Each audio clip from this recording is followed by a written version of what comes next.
Assalamualaikum warahmatullahi wabarakatuh. Berjumpa lagi dengan Kang Irul. Tentunya di kisah-kisah pengalaman misteri yang Kang Irul bungkus secara komedi. Oke, seperti apakah cerita pada malam ini? Tidak usah lama-lama lagi, kita langsung masuk saja ke ceritanya.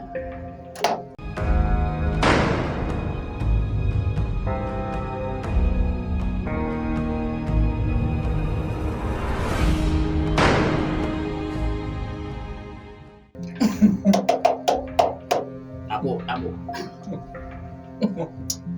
Di awal cerita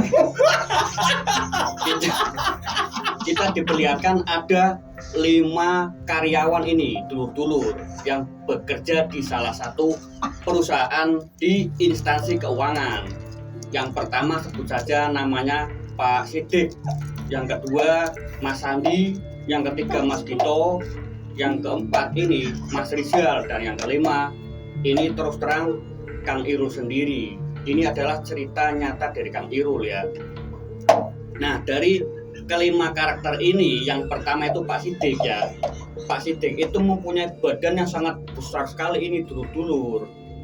Jempolnya itu ya, jari-jarinya sama ini besarnya sama semua. Nah, yang kedua Mas Dito yang mempunyai sepatu itu kalau jalan seperti kuda ya, tuklak berisik. Dan yang ketiga ini Mas Sandi itu emang orangnya sangat tampan sekali, dia super style. Dan yang keempat itu si Rizal ini, panggilannya Kempet itu tidak pernah mandi orangnya. Dan yang kelima ini saya sendiri, dulur-dulur. Oke, jadi dari kelima orang ini kita bekerja sebagai kolektor ini, dulur-dulur. Kita mempunyai pekerjaan itu sebagai tukang tagih. Kita pagi-pagi sudah berangkat semua ya, berangkat untuk menagih nasabah-nasabah yang ada pada di buku tagihan masing-masing. Dari kami berlima, berangkatlah berlima, bus naik motor masing-masing. Ini Gito, yang namanya Gito ini ya, orangnya Masya Allah itu bikin perut enak. Sepatunya itu kalau jalan itu selalu bunyi ya, ceplekan sepatu itu nggak pernah benar, selalu lepas. Bahkan setelah berjalannya waktu, kadang pulang nagih itu kadang ada yang mukanya di style bahagia, ada mukanya di style suram. Lah yang di style muka bahagia itu mereka tagihannya itu lancar semua. Lah Mas Dito ini, Rizal dan Kang Irul sendiri kadang sama bahagia, kadang beda hari lagi muram. Sampai pada suatu hari dari kantor Kang Irul itu kedatangan salah seorang wanita ini, dulu. Wanita ini ternyata dia adalah istri dari pimpinan Kang Irul dan teman-teman. Soalnya Kang Irul dan teman-teman itu kan penasaran ya, ini wanita itu siapa? Ternyata ini adalah istri dari pimpinan kami berempat. Setelah berjalannya waktu, kita kan saling mengenal ya, biar kenal lah ini bahwa ini adalah istri dari pimpinan Kang Irul dan teman-teman. Karena waktu terus sampailah mulai ada kejanggalan ini dulu. Kejanggalan itu berawal di saat istri dari pimpinan saya sendiri itu mengalami teriak-teriak pagi hari ini. Soalnya saya dan teman-teman kan panik ya, kok tiba-tiba terdengar suara teriak-teriak itu, kenapa? Akhirnya saya dan teman-teman pun masuk nih ke dalam kamar istri bos saya. Melihat istri bos saya itu teriak-teriak, kita semua kan panik, ini kenapa? Teriak-teriak habis dikampak sama makhluk halus, dibaku hantam sama makhluk halus yang ada di kantor apa gimana? Ternyata dia teriak-teriak itu karena ada sesuatu yang mengirim teluh kepada istri bos saya ini dulu. Setelah dengan kejadian itu, dari teman saya itu ada yang mengasih saran kepada bos saya ini dulu. Pak, kayaknya ini istrinya sampean ada yang mau bikin, Pak. Bos saya kan penasaran, bikin gimana maksudnya, Mas? Kayak semacam ilmu teluh, Pak. Maksudnya ya mungkin aja, Pak, Akhirnya kan bos saya kan jadi berpikiran aneh-aneh ya, melihat istrinya teriak-teriak setiap hari, bahkan nggak setiap hari. Kadang hari ini sembuh, beda hari lagi kumat lagi. Setelah berjalannya waktu, akhirnya dari teman saya itu dia mempunyai kenalan orang pintar ya. Dia akhirnya ngomong kepada bos saya, Pak, saya punya kenalan orang pintar, Pak. Barangkali teman saya bisa menyembuhkan istri Bapak, gimana? Akhirnya kan bos saya kan, udah Mas, suruh kesini saja Mas, cepetan Mas, ditelepon. Udah ini nggak ditelepon, langsung didatangin ke rumah, disuruh datang ke kantor untuk melihat kondisi keadaan dari istri bos saya. Setelah orang pintar itu datang ke kantor, dia langsung mengecek keadaan dari istri bos saya. Dia kan orang pintar, otomatis tahu kalau ini benar-benar ada yang ada yang mengirim ilmu santet kepada istri bos saya. Kemudian orang pintar ini berkata kepada bos saya, Pak, ini istrinya jenengan, kayaknya ada yang nggak senang, Pak. Maksudnya gimana, Mbak? Kayaknya ada orang yang ingin menyerang istri jenengan, tapi sebenarnya dia itu mau nyerang sampean, Pak. Tapi berhubung sampean itu orangnya gede, badannya seperti badak, akhirnya mental pindah ke istri jenengan, Pak. Setelah kejadian itu, akhirnya bos saya kan berpikir ya, kira-kira siapa ini orangnya yang tega mengirim ilmu hitam kepada istri saya. Kang Irul dan teman-teman itu tidak tahu. Lah, di dalam kantor ini juga ada salah satu wanita yang bekerja sebagai pengatur keuangan di kantor Kang Irul dan teman-teman bekerja. Dia akhirnya kan nyamperin nih, kenapa Pak? Istrinya kenapa Pak? Gini Mbak, kayaknya istri saya ada yang membikin gimana Pak? Kayak ada orang gak suka sama istri saya. Ya seperti ini Mbak. Alhamdulillah setelah kejadian itu cukup kondusif, akhirnya kita kembali bekerja nih seperti biasa. Di sini itu bos saya itu mempunyai dua putra ya. Yang pertama itu sekitar umur masih kelas 5 SD, yang kedua itu masih sekitar umur 2 tahunan. Lah yang bikin enak ya, anak bos saya itu yang pertama itu kalau makan itu Masya Allah ketip sekali, itu seperti gunung ya. Lah Sandi ini yang paling jahil, anak bos saya itu baru saja makan jam 5 ini. Sandi yang makan, dia mengiming-iming kepada anak bos saya, Kak, makan. Padahal anak bos saya itu baru makan, lewat 1 jam. Melihat Sandi makan merasa enak, dia berteriak lagi pada ayahnya, ayah, kakak mau makan lagi. Ketika kan langsung dimarahin, kakak gimana sih? Tadi baru aja makan mau minta makan lagi. Itu ya Mas Sandi biasa senengnya godain kakak. Ya makan lagi tuh anak bos saya, Masya Allah, baru makan tadi nasinya itu seperti tumpeng, makan lagi. Setelah dengan kejadian itu, beda hari lagi nih, Mas Sandi atau Mas Dito ya, dia itu seperti melihat istri bos saya itu jalan ke depan. Ditanya, Bu, iya Mas, setelah dia ke depan, ini di kantor saya itu tidak ada pintu belakang ini dulu. Tapi di saat Mas Sandi dan Mas Dito itu ke belakang kantor, mereka dikejutkan istri bos saya itu sudah ada di belakang. Mereka akhirnya kan bingung, loh tadi yang ke depan siapa? Mereka hanya memendam sendiri itu kejanggalan yang mereka rasakan di tempat saya bekerja.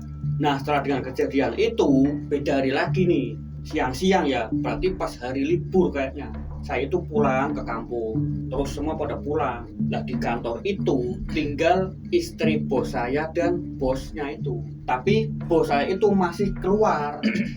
Tiba-tiba istri bos saya itu kembali teriak-teriak, dia kesurupan lagi. Saya yang baru datang dari rumah sengaja main ke kantor, emang pengen main ke kantor, dan di sana pun saya nggak keadaan itu, saya langsung nelpon mbak-mbak yang mengurus keuangan itu untuk segera datang ke kantor untuk menemani saya. Rizal, Sandi, saya juga telepon semua itu untuk datang ke kantor. melihat kondisi istri bos saya itu sudah karuan, itu tubuhnya bolak-balik, saya kan bingung, saya juga nggak tahu ini saya harus bagaimana, saya harus membacakan apa, saya juga nggak tahu ini kenapa. Dan saya telepon bos saya, "Pak, cepetan pulang Pak, pulang Pak." "Kenapa Mas? Cepat pulang Pak, ini istri jenengan." Bos saya langsung seketika pulang. Melihat kejadian itu, ya saya hanya bisa memegang dari tangan, kaki, tak suruh pegang, tak bacakan apa yang saya bisa. Alhamdulillah lumayan cukup bisa ditenangkan. Setelah kejadian itu, akhirnya dari bos saya pun bertanya lagi kepada orang pintar yang pertama datang ke kantor ini. Tanya dia sama orang pintar itu, "Sebenarnya istri saya kenapa Pak? Istri jenengan itu ada yang membuat Pak. Nah orangnya ini orang terdekat dari jenengan." Saya yang mendengar kata orang terdekat, kami kan saling pandang, siapa nih orangnya, kira-kira siapa yang tega melakukan semua ini. Setelah berjalannya waktu, ternyata bos saya itu sudah diberitahu sama orang pintar ini. Sampai suatu hari dari pusat tim audit datang ke kantor Kang Irul Bekerja dan teman-teman. Ada sekitar berapa itu, 4 orang datang dari pusat untuk mengecek keadaan pemasukan uang di kantor kami. Apakah ada kenaikan ataukah ada penurunan. Adanya tim audit dari pusat ke kantor, saya dan teman-teman itu sudah merasa panik. Karena Kang Irul dan teman-teman itu sudah bekerja tidak benar. Karena kami merasa ketakutan nih, takut jika apa yang Kang Irul dan teman-teman lakukan itu terbongkar. Yang pertama yang dicek dulu itu adalah pimpinan dari Kang Irul sendiri. Yang ngecek ini itu ternyata dia adalah masih saudara dari pimpinan Kang Irul Bekerja. Bahkan mereka sempat ngobrol pribadi. Dari pimpinan Kang Irul itu sempat ngomong kepada tim audit jika ya mungkin untuk memberikan toleransi lah, jangan terlalu berarti jangan terlalu keras, tapi dia tetap profesional dari tim audit. Ya saya profesional Pak, saya ditugaskan dari pusat untuk datang ke kantor jenengan itu untuk mengecek semua keadaan di lapangan, bagaimana kondisinya, apakah semua nasabah yang ada di lapangan itu benar-benar ada, atau semua nasabah yang ada di lapangan itu hanya fiktif. Otomatis pimpinan dari Kang Irul itu sudah was-was. Diceklah itu pimpinan Kang Irul pertama kali, diikutin selama 1 minggu full. Ternyata benar, pimpinan dari Kang Irul itu melakukan permainan uang. Dari 1 minggu full dia menagih dalam jumlah nasabah sekitar 60-an. Yang ada itu, yang benar-benar ada itu cuma 2 ini dulu. Dari 60 yang benar-benar pinjam itu cuma 2, yang 58 itu ternyata fiktif. Dengan adanya kejadian itu, akhirnya dari tim audit pun mulai rolling, mulai mengecek satu persatu. Setelah dengan adanya kejadian itu, kantor mulai carut marut. Terlebih dari istri bos saya itu, dia kembali lagi itu kerasukan, teriak-teriak, bahkan malam-malam sekitar jam 10 ke atas lah. Ditelepon lagi lah itu orang pintar yang menyembuhkan istri bos saya.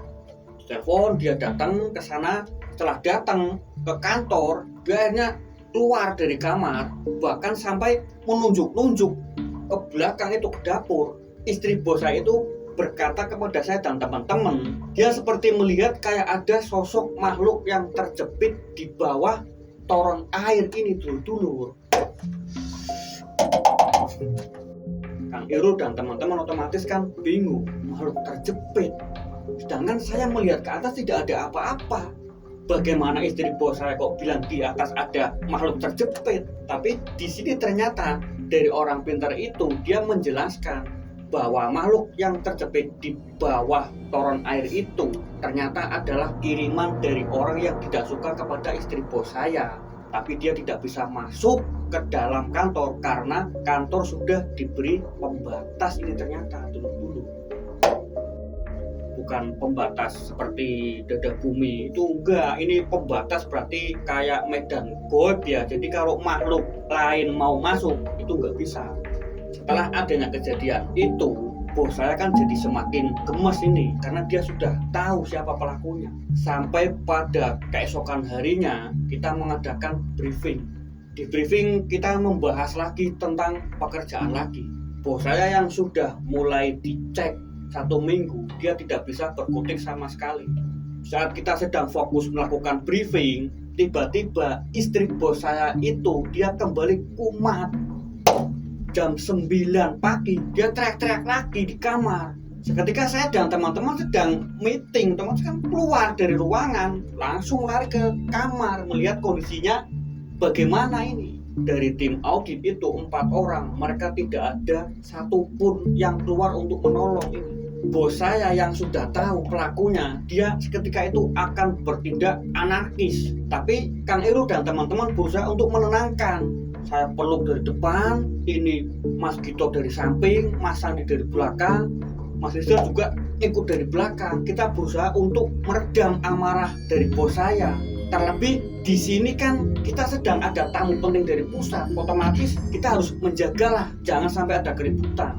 Setelah cukup reda, bos saya bisa di-handle, akhirnya situasi kembali aman.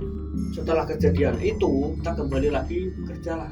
Sampai pada suatu ketika, bos saya itu sudah tidak kuat. Dia akhirnya bagaimanapun caranya harus bisa menyembuhkan istrinya.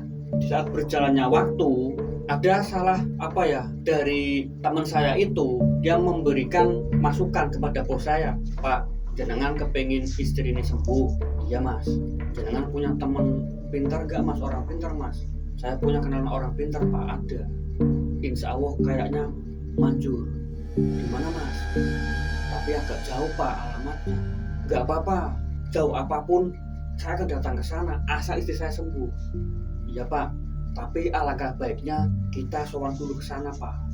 Akhirnya bos saya pun mau. Dia pertama kali sowan dulu ke tempat orang yang bisa menyembuhkan istri bos saya ini dulu. Setelah dia sowan ke sana, dia menceritakan kronologi yang sering terjadi di dalam kantor. Dari sana pun mungkin bisa membantu dengan syarat istri bos saya itu harus dibawa ke sana. Sampai pada suatu ketika saya itu dan teman-teman itu dikasih cemilan ini sama yang mbak-mbak ini. Nah dari teman saya, mereka itu tidak ada yang mau makan. Akhirnya kan, loh kenapa nggak berani makan Mas Gito, Mas Sandi, Mas Rizal? Enggak, kamu aja. Akhirnya saya melihat makanan kecil kan, sini mbak, makan saya aja mbak. Pada saat itu Kang Irul juga belum bisa menebak apakah menurut mereka ini pelakunya, tapi menurut Kang Irul enggak, sini mbak, tak makan aja. Ternyata nggak apa-apa. Kalau benar ini ada apa-apanya, otomatis Kang Irul sudah wassalam mungkin dulu. Setelah kejadian itu ada lagi nih, mbaknya ini memberikan air minum. Mas ini tolong nanti dikasihkan ke ibu ya biar sembuh. Oh iya mbak, terima kasih. Saya terima nih air mineral yang dikasih sama mbak-mbak itu. Tapi setelah saya mau mengasihkan ke istri bos saya, di stop dulu nih sama teman saya. Kamu dapat dari mana? Ini dikasih sama mbaknya, bawa sini. Air mineral yang Kang Irul dapat dibawa sama teman Kang Irul. Terus air mineral itu ditanyain dulu sama orang pintar pertama yang pernah nyembuhin istri bos saya itu. Mbak, ini saya ada air mineral mbak, katanya ini disuruh minumkan ke ibu. Ini gimana mbak? Ojo mas, jangan. Loh, kenapa mbak? Itu dibuang aja. Loh kenapa mbak? Pokoknya dibuang aja, jangan. Mbaknya itu tidak mau memberitahukan kenapa. Akhirnya ya terpaksa buang itu airnya. Setelah itu dibuang, kembali lagi nih ke kantor. Masih sama keadaannya, dia teriak-teriak lagi. Saya semakin panik nih. Gimana lagi nih? Telepon lagi itu orang pintar lagi datang ke situ. Bos saya itu sudah gak karuan sekali ini. Rasanya itu pengen memberi pukulan kepada orang yang ini nih, yang mengirim kepada teluh istrinya itu. Tapi dia berusaha untuk meredam. Sampai pada suatu ketika, di saat Kang Irul masih berada di lapangan, ternyata bos saya itu sudah mengajak istrinya ke tempat orang kedua yang ingin menyembuhkan istri bos saya itu dulu. Kang Irul pulang ke kantor itu, kantor sudah dalam keadaan sepi. Tinggal mbak satu ini saja yang masih nungguin. Saya dan teman saya ini gitu, akhirnya kan laporan, ini mbak, saya SMS sama bos saya, Pak, jenengan di mana Pak? Kok kantor sepi? Akhirnya dia memberitahu kepada Kang Irul dan teman Kang Irul nih, Mas Dito. Saya lagi di tempatnya Pak Kiai. Sini Mas, nanti kalau jenengan sudah selesai bisa nyusul ke sini. Oh iya Pak, saya laporan dulu Pak. Nanti kalau sudah selesai saya ke sana. Ya Mas, hati-hati, nggak usah ngebut. Ya Pak. Setelah Kang Irul selesai laporan, Kang Irul langsung mengajak teman Kang Irul nih, namanya Mas Gito. Ayo kita nyusul ke sana. Setelah jalan cukup jauh, Kang Irul itu merasa ini jalanan kok agak beda. Nggak seperti di saat Kang Irul nemenin bos Kang Irul datang ke sana. Bentar Mas, ini kayaknya jalan kok beda gimana? Ini jalanan nggak seperti ini, keliling itu nggak seperti ini Mas. Ini kayaknya kita nyasar Mas. Bentar Mas, berhenti Mas. Ternyata memang benar, saya dan teman saya itu nyasar. Bahkan jaraknya itu bisa dikatakan hampir 2 kilo lebih. Nah, kejadian itu pas sekitar jam setengah 12 malam. Saya berhenti dan teman saya di pinggir jalan. Keadaan itu cukup sepi, tapi ada beberapa rumah, tapi kan lumayan jaraknya itu jauh-jauh. Hanya kita balik, kita putar arah. Setelah cukup jauh, nah benar, gangnya itu kelewatan. Yang seharusnya Kang Irul belok kanan, saya lurus. Setelah kita masuk gang yang benar, kita masuk cukup jauh juga. Kita sampai di lokasi. Motor saya jaga di pinggir jalan. Tak lupa Kang Irul punya stang biar aman. Setelah Kang Irul dan teman Kang Irul sudah sampai di lokasi, Kang Irul itu melewati persawahan ini dulu. Ya bisa dikatakan jaraknya sekitar 100 meter. Setelah Kang Irul sudah melangkah di area persawahan, setelah beberapa langkah, tiba-tiba Kang Irul dan teman Kang Irul itu seperti kayak ada mendapat gangguan yang sangat kencang sekali ini dulu. Seperti ada kayak sosok angin yang sangat besar itu di sekeliling Kang Irul dan teman Kang Irul. Tapi seketika tiba-tiba teman Kang Irul itu terjatuh. Pak! Dan dia langsung seperti seperti kayak macan yang sedang mengaum. Wah. Kang Irul yang langsung menghadap ke belakang, kan panik, kaget. Ini kenapa? Seketika dia langsung menerkam Kang Irul, dan menyekik leher Kang Irul, seakan-akan tangan yang satunya lagi itu ingin mengambil sesuatu di dalam tas Kang Irul ini. Akhirnya kan Kang Irul teriak-teriak nih, wah. Saya pukul dia juga nggak kerasa. Saya apain dia juga nggak mempan. Kang Irul sudah merasa terpojok. Akhirnya bisanya cuma teriak-teriak minta tolong. Teman Kang Irul itu semakin menjadi-jadi, suaranya itu semakin tambah keras, seperti kayak auman, kayak macan itu. Wah. Setelah Kang Irul cukup berteriak-teriak, akhirnya dari bos Kang Irul itu yang sudah sampai di padepokan, dia seperti mendengar kayak ada suara teriakan. Akhirnya mereka pun datang untuk ke lokasi di mana Kang Irul dicekik sama teman Kang Irul sendiri. Bahkan mereka itu juga cukup jauh lari sambil membawa kayak senter ya. Ternyata benar, Pak Kiai dan bos Kang Irul itu datang untuk menolong. Ketika bos Kang Irul itu langsung memukul Mas Gito itu, buah! Dia kan badannya besar, otomatis langsung lepas itu cengkeraman yang tadi di leher itu lepas. Nah dari Pak Kiai dia langsung menarik Kang Irul, sini Mas Irul tenang dulu di sini. Teman Kang Irul itu Mas Gito, dia masih seperti macan yang wah di atas jalan di tengah sawah. Seketika dari Pak Kiai itu dia langsung menghantam teman Mas Irul itu, langsung jatuh dia, ke sawah itu, masuk ke sawah, langsung disamperin lagi, dipeganglah itu kepala dari teman Kang Irul, akhirnya dia bisa sadar itu dari tadi gangguan yang sangat menyeramkan. Akhirnya bos Kang Irul itu memapah teman Kang Irul nih untuk masuk ke dalam padepokan. Setelah sampai di sana, Pak Kiai mulai melakukan proses penyembuhan kepada istri bosnya Kang Irul ini.